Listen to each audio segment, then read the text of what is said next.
Objection लगाने जा रहे हो, लेकिन गलत फॉर्मेट से लगाया गया ऑब्जेक्शन जो है वो भी कमजोर पड़ सकता है। तो इस वीडियो के अंदर हम लोग देखेंगे काफी सारे बच्चों के फोन कॉल्स सुबह से मेरे पास आ रहे हैं, सर ऑब्जेक्शन लगाना किस तरीके से है, इसका फॉर्मेट हमें भेज दीजिए।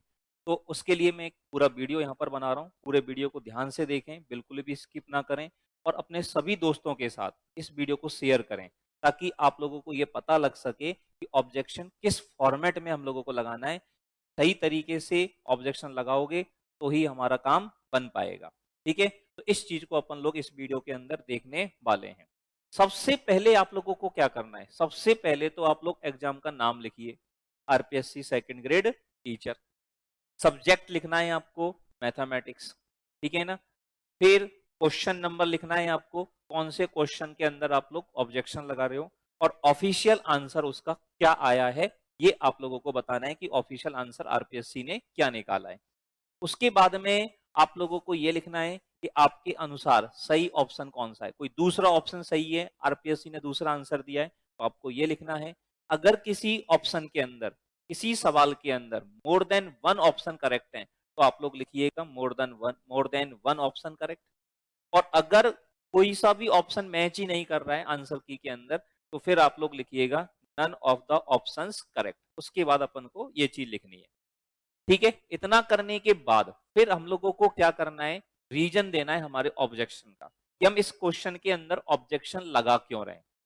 उसके बाद हमें उसका रीजन देना है कि हम ऑब्जेक्शन लगा क्यों रहे हैं। ठीक है, उसके लिए अपन को सबसे पहले लिखना है जारी उत्तर कुंजी में ऑप्शन को, जो भी ऑप्शन यहाँ पे है वो भर देंगे आप लोग, को सही माना गया है। ठीक है, उसके बाद में क्या लिखना है, जारी उत्तर कुंजी में ऑप्शन को सही माना गया है, परंतु मानक गणितीय सूत्र ऑब्लिक प्रमेय के अनुसार यह उत्तर सही नहीं है। ठीक है, इसका गणितीय प्रमाण निम्न प्रकार है। ये बातें आपको अपनी हैंड राइटिंग में जो है वो लिखनी है। ठीक है, ध्यान रखना है अपन को, इस बात का विशेष रूप से ध्यान रखना है कि सारे ऑब्जेक्शन जो है वो तथ्य, सूत्र और प्रमाणों पर आधारित हो। ठीक है ना, अपनी मर्जी से कुछ भी मत चिपका देना, जो उठाया वो लगा दिया। ठीक है ना, स्पष्ट सटीक और संदर्भ सहित लिखना है, साफ साफ हैंड राइटिंग में लिखना है। हैंड राइटिंग जो है वो आप लोगों की जो है वो समझ में आनी चाहिए। ठीक है, भावनात्मक भाषा का प्रयोग अपन को नहीं करना है, इमोशनल लैंग्वेज नहीं करनी, इमोशंस के अंदर नहीं बहना है। ठीक है ना, हर जगह इमोशन से काम नहीं चलता मेरे भाई। ठीक है, तो भावनात्मक भाषा का, इमोशनल लैंग्वेज का प्रयोग बिल्कुल भी अपन को नहीं करना है। बिल्कुल जो फॉर्मेट आप लोगों में दे रहा हूं, इस फॉर्मेट में आप लोग ऑब्जेक्शन लगाइएगा। ठीक है, इसके बाद में हम लोग चर्चा करें हमारा स्टैंडर्ड, जो अपन को उसका गणितीय प्रूफ देना है। ठीक है, जो अपन बात कर रहे थे यहाँ पे, इसका गणितीय प्रमाण क्या है, तो वो प्रमाण हम लोग किस प्रकार से देंगे, वो प्रमाण देने का तरीका। ठीक है, उसका जो सॉल्यूशन है, जो भी रिटर्न सॉल्यूशन है, वो पूरा लिखेंगे कि स्टैंडर्ड फॉर्मूला थ्योरम ये है। ठीक है, जो भी उसका इमेज वगैरह है वो वहां पर लगा दीजिए, जो भी फॉर्मूला है, करेक्ट फॉर्मूला क्या है, कौन सा फॉर्मूला काम में ले रहे हो, कौन सा स्टेटमेंट काम में ले रहे हो, कौन सी थ्योरम काम में ले रहे हो, वो आप लिख दीजिएगा। और फिर क्वेश्चन का जो सॉल्यूशन है, स्टेप बाय स्टेप पूरा एक एक स्टेप, एक एक कैलकुलेशन को क्लियर वे में पूरा वहां पर लिखिएगा। पूरा क्वेश्चन जो है वो सॉल्व करके अपनी हैंड राइटिंग में आप लोग दिखाइएगा। और फिर नीचे जो है उसका करेक्ट आंसर क्या आ रहा है, पहले हमने बता दिया कि आरपीएससी ने सही आंसर क्या माना है। फिर यहाँ पे अपने सॉल्यूशन के अनुसार, सॉल्यूशन के अकॉर्डिंग जो भी करेक्ट आंसर आ रहा है वो अपन को यहाँ पर लिख देना है। ठीक है ना, हर स्टेप को लिखते समय अपन को ध्यान रखना है सारी स्टेप साफ साफ होनी चाहिए और लॉजिकल होनी चाहिए। ठीक है, सही फॉर्मूले का और थ्योरम का आप लोगों को प्रयोग करना है। अंतिम रिजल्ट तक पहुंचना जरूरी है, लास्ट परिणाम जो क्वेश्चन का है वहां तक आप लोगों का सॉल्यूशन के अंदर पहुंचना बहुत जरूरी है। रिजल्ट को स्पष्ट रूप से हाईलाइट करके लिखिएगा, जो रिजल्ट आपका है उस रिजल्ट को हाईलाइट करके बताओ। ठीक है, इसके बाद में हम लोग क्या करेंगे, क्या तरीका हमारा रहेगा, सबसे जरूरी है बुक रेफरेंस। केवल गणितीय सॉल्यूशन लिख करके दे देने से काम नहीं चलेगा, उसके बाद आप लोगों को बुक का रेफरेंस लगाना बहुत जरूरी है। ठीक है ना, बुक का नाम लिखिए, कौन सी बुक में से आप लोग ये रेफरेंस दे रहे हो, उसका ऑथर कौन है, उसका राइटर कौन है, उसका नाम लिखिए, उसका एडिशन कौन सा काम में ले रहे हो वो एडिशन लिखिएगा, पेज नंबर, कौन से पेज नंबर पे से आपने ये उठाया है वो पेज नंबर लिखिएगा, कौन सा फॉर्मूला थ्योरम आप लोग लिख रहे हैं, काम में ले रहे हैं, वो फॉर्मूला थ्योरम जो है वो आप लोग लिखिएगा। क्योंकि प्रूफ जितना मजबूत होगा ऑब्जेक्शन भी उतना ही मजबूत बनने वाला है। ठीक है, तो इन सारी चीजों का अपन को विशेष रूप से ध्यान रखना है। जो बुक काम में लो वो स्टैंडर्ड बुक्स होनी चाहिए, ठीक है ना। जो स्टैंडर्ड राइटर्स हैं उनकी ही बुक अपन को काम में लेनी है, और रिलेवेंट पेज, जो भी रिलेवेंट पेज है उस पर जो भी फॉर्मूला है, थ्योरम है, उसको इस तरीके से आप लोगों को हाईलाइट करके जो है वो बता देना है। ठीक है, इसके बाद में अपन लोगों को क्या करना है, क्या ध्यान रखना है, ऑब्जेक्शन के साथ में 4 प्रूफ अपन लोगों को लगाने हैं। जो ऑब्जेक्शन लगा रहे हो उस ऑब्जेक्शन के साथ में 4 प्रूफ आप लोगों को लगाने हैं। प्रश्न की साफ और पूरी फोटो, जो आरपीएससी का क्वेश्चन है, आरपीएससी का पेपर आप लोग साइट से निकाल लेंगे, आरपीएससी की साइट से, वहां से उस क्वेश्चन का साफ फोटो जो है वो आप लोग क्रॉप कर लीजिएगा। ठीक है, उसके बाद में complete mathematical solution step by step, जो गणितीय हल आपने किया है वो पूरा गणितीय हल स्टेप बाय स्टेप वो आपको लिख करके उसके साथ अटैच करना है। साथ में जो रेफरेंस बुक है उसका कवर पेज या टाइटल पेज, या तो उसका कवर पेज मिल जाए तो कवर पेज ढूंढ लीजिएगा, या फिर उसका टाइटल पेज जो है वो आप लोग ढूंढ लीजिएगा। रिलेवेंट बुक पेज, और जिस पेज पर फॉर्मूला थ्योरम है उसे हाईलाइट करके, जो पेज है जिस पेज पर वो कॉन्सेप्ट लिखा हुआ है, जिस पेज पर वो फॉर्मूला लगा हुआ है, जिस पेज पर वो थ्योरम लिखी हुई है, उसको हाईलाइट करके उस पेज का फोटो लगाना है अपन। ठीक है, ये काम अपन को करना है, तो ये सब बात अपन को ध्यान में यहाँ पर रखना ही है।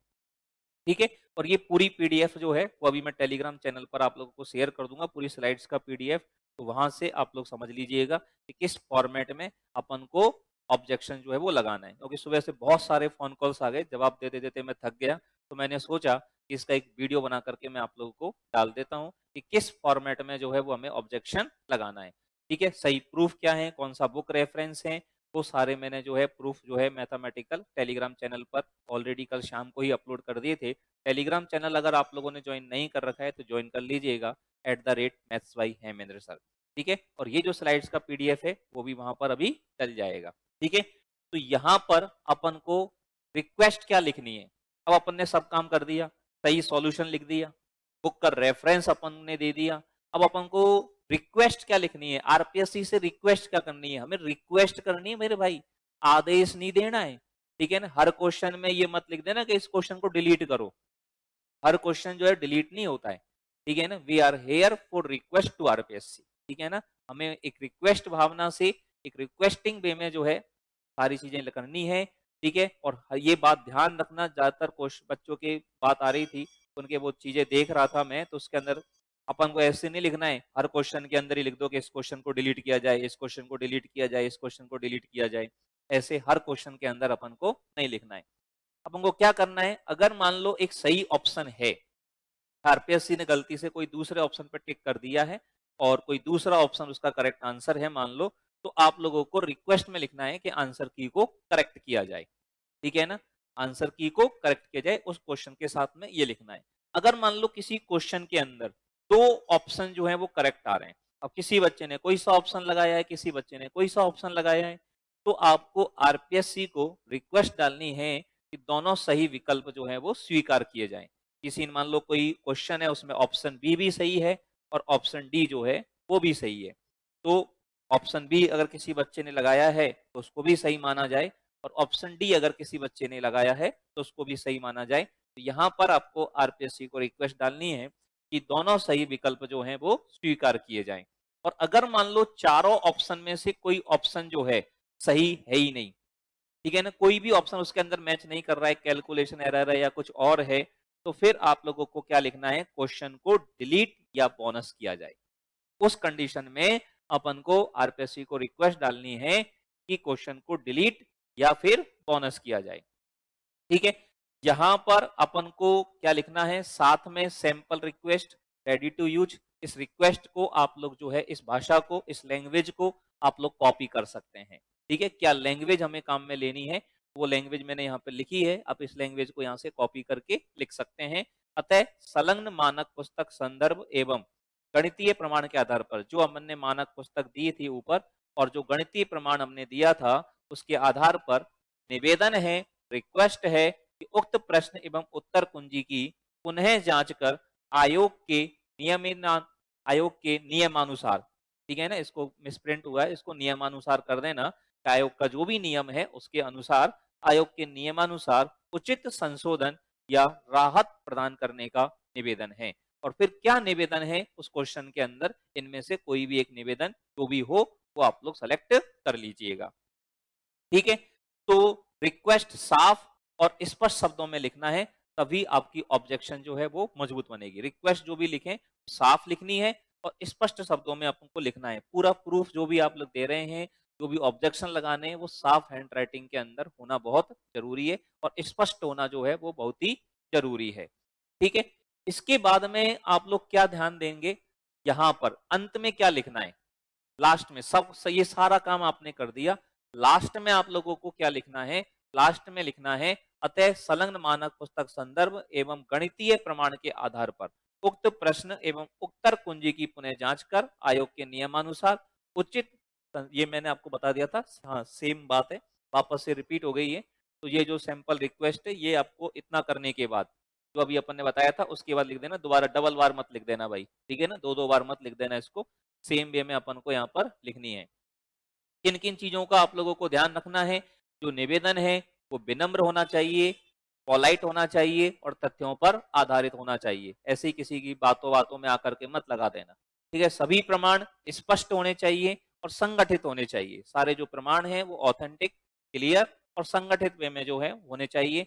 फॉर्मेट सही होगा, सही फॉर्मेट में आप लोग ऑब्जेक्शन लगाओगे, तभी आप लोगों का जो ऑब्जेक्शन है वो मजबूत बन पाएगा।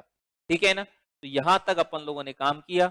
इस तरीके से पूरा जो ऑब्जेक्शन है वो आपको लगाना है। ठीक है ना, तो इस फॉर्मेट के अंदर आप अपने हर क्वेश्चन का जो ऑब्जेक्शन है वो आरपीएससी के अंदर लगा सकते हैं। ठीक है, कल आरपीएससी का ऑब्जेक्शन लगाने की लास्ट डेट है, तो ये वीडियो मैं आज डाल रहा हूं और इसको सभी बच्चों तक पहुंचाने का कष्ट करें, ज्यादा से ज्यादा विद्यार्थियों तक शेयर करें, ताकि आप लोग के ऑब्जेक्शंस और भी मजबूत बन सकें। और ये स्लाइड्स पीडीएफ पाने के लिए टेलीग्राम चैनल जो है वो हमारा ज्वाइन कर लीजिएगा @मेसवाई हेमेंद्र सर।